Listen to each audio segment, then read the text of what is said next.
Hey there, it's Brett of Booster Therapy, and it marks a new month. It's August 2020, and yeah, we have another giveaway. In July, we gave away a Zerzoth EDH deck, complete with all the goodies. It was valued around $250 or more dollars, with around $300 with the deck box and everything. And well, we're doing it again.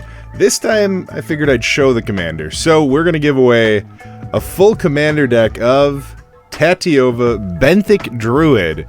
I'm going to be building that. It's going to be worth $200+. It's going to have a deck box, sleeved up, everything that you would need to pull it out of the box, play, and have a lot of fun, be focused, and, well, hopefully stomp your friends. So all you have to do in this month to qualify is the same as last month. Just comment on our videos, be a subscriber, make sure you're liking the videos.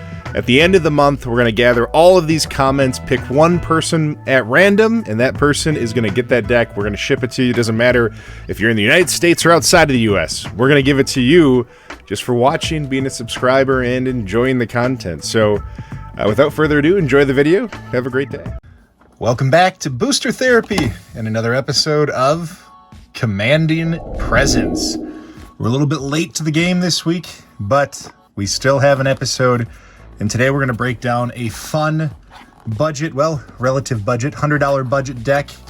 And today's commander for Commanding Presence is going to be Yargle, Glutton of Urborg. So for 4 colorless and a black, you get a 9/3 legendary frog spirit. That's it. He's a vanilla boy, but he is a powerful vanilla boy. And we're going to talk about how we ramp him up and make him one heck of a beater. The first thing, like we always do, is going through the ramp. And with a commander that costs 5 and is going to draw an insane amount of hunger for the amount of mana it costs to get him good, we need a pretty thick ramp package. So the first one we have here is Basalt Monolith. Next, we have the Magnifying Glass, which is a nice budget ramp spell that also doubles as a draw engine. We can create more artifacts, and that is something we're going to play off of, but those artifacts can then be sacrificed and drawn off of. The Arcane Signet, like I said before, I have a hard time not building a commander deck with an Arcane Signet and a Soul Ring. They just go so well hand in hand with each other. Solemn Simulacrum, a nice, super budget-friendly now ramp spell that also has a body and a little bit of a draw engine to it. The Commander's Sphere, again, budget ramp that we can sack to draw if we need to. Ooh. The Gilded Lotus, our top end ramp, 5 mana to tap for 3 of any color, which in this case is often just going to be black. Mind Stone, a nice 2 mana ramp spell that we can sack and draw a card off of. The Soul Ring, because what would it be without this ring in the deck? Even on a budget, we make it work. Prismatic Lens, a super budget friendly 2 mana ramp spell. That's why it's here. Everflowing Chalice, another really good 2 mana ramp spell that if we've got the available mana, it can become even more than that for us. Dark Ritual to hopefully help us explode real quick, so on like a turn 2 or 3, we can get Yargle out there on the board, because that's our goal. The Burnished Heart, a good sack to put 2 lands onto the battlefield, so it's just a solid body.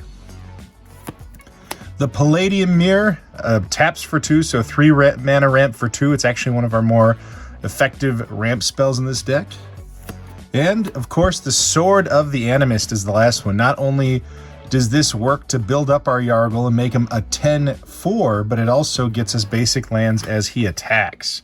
And next we're going to talk about another part of the package that the Sword of Animist kind of rolls into, and that's our beef package. How do we beef up this bad boy and make him a bruiser? So we're going to talk about a lot of equipments and enchantments that can help us accomplish that. The first one is Lightning Greaves. It's important to get haste so we can start going right away, but it's also important just to straight up protect our Yargle. The Forebear's Blade. So for the Forebear's Blade, it gives us that +3/+0 trample and vigilance, so we don't have to overthink that cracking in. Vigilance is an underrated mechanic that a lot of people don't look for, especially in your attack decks. Masterwork of Ingenuity lets us double down on any of our equipments. We have a lot in here. It just helps us to get that extra value. The Onaganata. It's a great one because, well, the only creature we're really focused on has a power of 3 or greater, so it's always going to be 2 mana to give him +3/+0 and trample, and it's a 1 mana equipment. The Dark Steel Axe, kind of like Onaganata, just not as good, but it gives +2/+0, so it gets us that bigger body. Fire Assist, so we look to give Infect, especially it's going to be very easy to get a power of at least 10, and oftentimes it's going to have Trample. So if we can couple that with Infect, we can make Yargle a one-shot to just punish our opponents and take them out in one swing. Demonic Embrace, a new one from Core 2021. It turns our Frog Spirit into a Demon Frog Spirit, but most importantly, it gives it +3/+1 flying.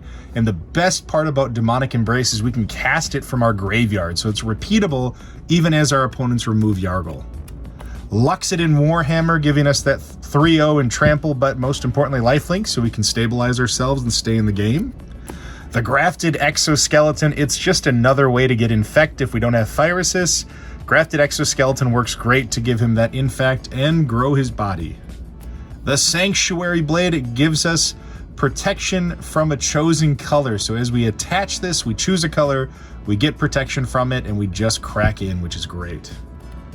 Cranial Plating, we have so many artifacts in here that this is going to be insanely powerful. The second we get Yargle online with Trample and this attached to it, which we can attach at instant speed, which is great, it really is going to help us to be vicious all the way through. Eldrazi Conscription, it's our highest CMC card in the deck. We make a ton of mana with this, like shockingly fast. We have a great ramp package to get us there. And Eldrazi Conscription, turning our Yargle into an Eldrazi Frog Spirit, essentially, is pretty devastating. Whisper Silk Cloak to make us unblockable, so if we get that Infect and we have 10 or more power, we can just sneak on in with Shroud and unblockable and just take people out one turn at a time. The Shadow Spear, this is just one of the best equipments in my mind. We get the 1/1, we get Trample, we get Lifelink, and we even have that side ability of turning Indestructible and Hexproof off of our opponents, which I love. Oops, skipped one. The Black Blade Reforged, because, you know, Korlash dropped it, he couldn't wield it, Gideon died with it. It's time for Yargle to pick up the helm, grab that Black Blade, and cut the hell out of everybody. It's just a powerful card. We're going to have a ton of lands out there.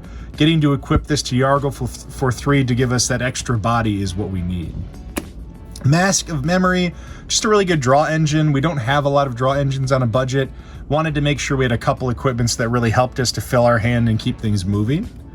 Rogue's Gloves, again, it's another great one to just draw cards. So when a equipped creature deals combat damage to a player, you get to draw a card.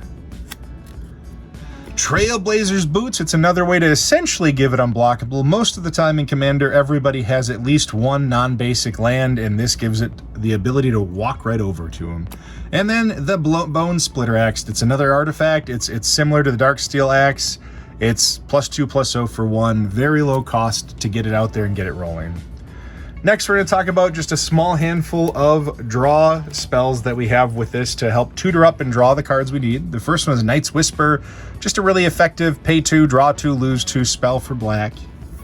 Thorn of the Black Rose, if we can get her in there and if we can maintain Monarch, we're going to get that extra card at the end of every one of our turns, giving us all that extra value. You know, Thorn of the Black Rose, what is also good is it's a 1/3 death touch, so it's just a threat for anybody clipping into us that they're going to lose something. Diabolic Tutor, it's the budget-friendly tutor, and I love this artwork to let us grab any of the spells we need, especially if we want to go Infect right away. And the Wishclaw Talisman, it doubles as an artifact, so Cranial Plating is only stronger with this, but it lets us make a friend that hopefully we can barter and play this back and forth. We have one way to proliferate as well, so we can keep this thing going if we have a friend that likes us. Next, we're going to talk about our removal, because this deck requires a lot of it. When you are targeting people and bashing in with a single beater Voltroning, you really want to make sure that your removal package is robust, that you have a lot of targeted removal. It's going to be the best way to keep your engine moving. The first one is Executioner's Capsule.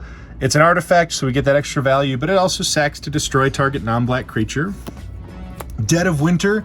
This deck is mostly snow-covered swamp, so Dead of Winter becomes basically a budget Toxic Deluge that you don't have to pay life for and is just vicious. A great board wipe to wipe out our opponents. Massacre Worm, it's another one to take out those token decks so somebody's not chump blocking us over and over and over again with all these tiny tokens. This wipes them out and then makes our opponents pay for trying to play that way. Ravenous Chupacabra, it's a body and a removal spell all in one. I just love this one for that exact reason. Eat to Extinction. It's an instant speed exile for a creature or a planeswalker, and then you can look at the top card of your library and put it in your graveyard. So if we don't like what we see, we can move beyond it. So it's just a super effective targeted removal spell.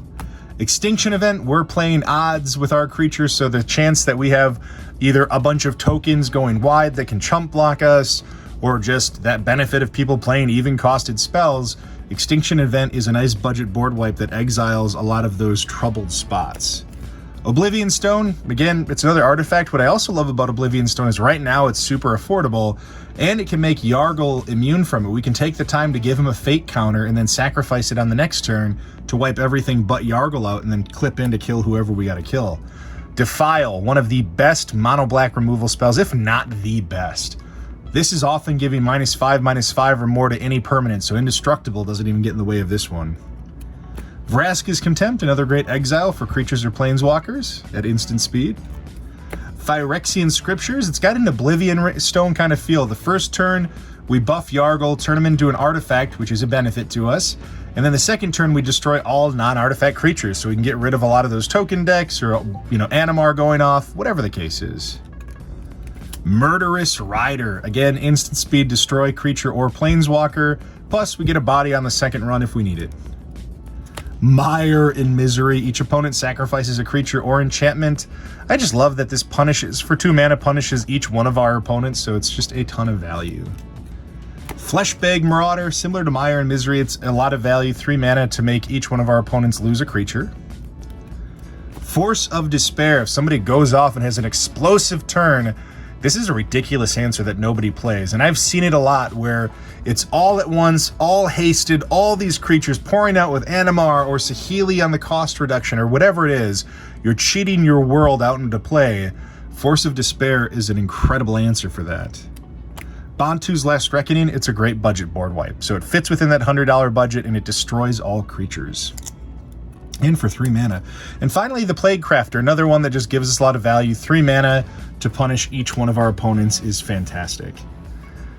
The last little bit we're going to talk about, and we'll do a quick scan in the lands after that, is just our utility spells, our utility artifact spells, the things that help us push a little bit more ahead of what our opponents are trying to do or when they try to stop us and stop Yargle from being the glutton he is.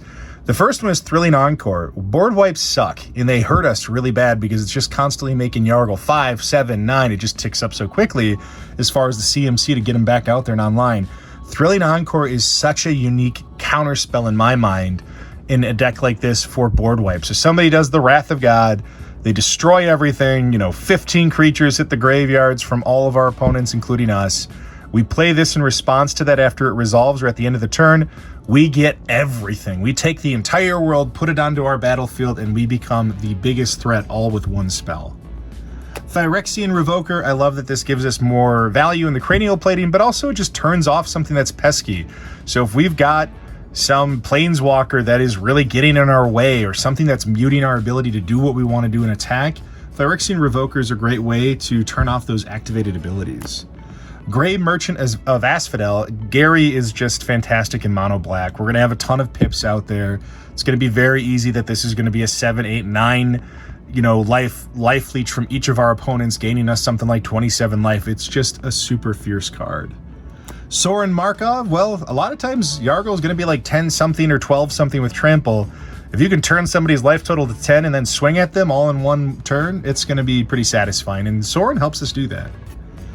Dread Presence, it's another good value engine for both card draw, but also if we need to start ticking down our opponents and just draining their life. So it's just a very effective card when you're playing a deck that is largely swamps.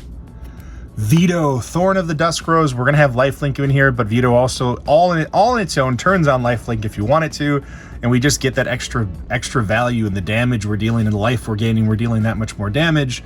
With a big commander like Yargle, that's super effective. Throne of Geth, as we start getting those infect counters, we might only sneak in 9 at a time or something like that in a couple circumstances. This allows us to proliferate and get that last piece in there by sacrificing an artifact and winning out. The Dolmen Gate, this just makes it so we can just swing and not worry a damn thing about it. Nobody could chump block us enough to kill us if we've got Dolmen Gate out there. And the Mirage Mirror, I love that this can just become a copy of any artifact, creature, enchantment, or land. It doesn't have to be your own. So just a lot of value with Mirage Mirror. We can steal some of the power that our opponents have on top of just doubling down on maybe some of our artifacts, our equipments, whatever it is. And the last thing is just a quick land run. We've got a couple utility lands here. So Temple of False God, nice budget one. Myriad Landscape, it's a ramp spell and land, and then Buried Rune to return one of our equipments. But the rest of this is a bunch of snow-covered swamps to make Dead of Winter that much more annoying. But that is the breakdown of Yargle, Glutton of Urborg. Make sure you click our link in the description below for the deck list. It'll give you the full breakdown of the deck. And then if you want to purchase it, you can actually go ahead and purchase it right there. It's set up with our affiliate link with TCG Player, so it definitely helps the channel out, and we appreciate you for doing that. Until next time, this is Booster Therapy. You all have a wonderful rest of your day.